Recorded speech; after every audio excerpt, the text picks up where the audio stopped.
குர்வீஸ், நம்ம ஒரு வீடியோவில் ஒரு விடுகதை கேட்டிருக்கோம். அந்த விடுகதைக்கான ஆன்சர் இந்த வீடியோவில் வரும். அது நம்ம நான் ஒரு டைம் கொஸ்டின் சொல்லிடுறேன். நான் புதுசாக பார்க்குறவங்க யூஸ் ஆகும். 3 ரூம் இருக்குது. ஒன்று ராஜா ரூமு, ஒன்று ராணி ரூமு, ஒன்று பையல் ரூமு. ராஜா கிரிக்கெட் பார்த்துட்டு இருக்காரு. நம்ம ராணி காய்கறி வெட்டிட்டு இருக்காங்க. பதையல் ரூமுக்கு ஆளா 2 நாய் இருக்குது. ஒன்று ஏ, ஒன்று ஆ.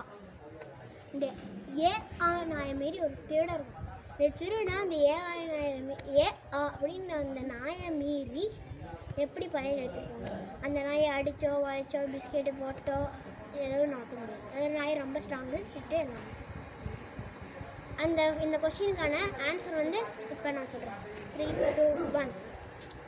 ஆன்சர் என்னன்னா, ராஜா கிரிக்கெட் பார்த்துட்டு இருக்கும்போது விராட் 6 அடிச்சிட்டான். அதனால் ஏன்னு கத்துறாரு. ஏனாய் உள்ளே போயிடுச்சு ராஜா ரூமுக்கு. ராணி காய்கறி வெட்டிட்டு இருக்கும்போது சரியான கையை வெட்டிட்டாங்க. அதனால ஆண் கத்துறாங்க. ஆனாய் ராணி ரூமுக்கு போயிடுச்சு. இப்போ இந்த நாய் எதுவும் இல்லை. பையல் ரூம் அப்படியே இருக்கு. பையல் ரூமில் இருந்து திருடன், அதாவது அந்த திருடன் பதைய எடுத்துகிட்டு போயிடும். அவ்வளோதான். பாய் குருவீஸ்.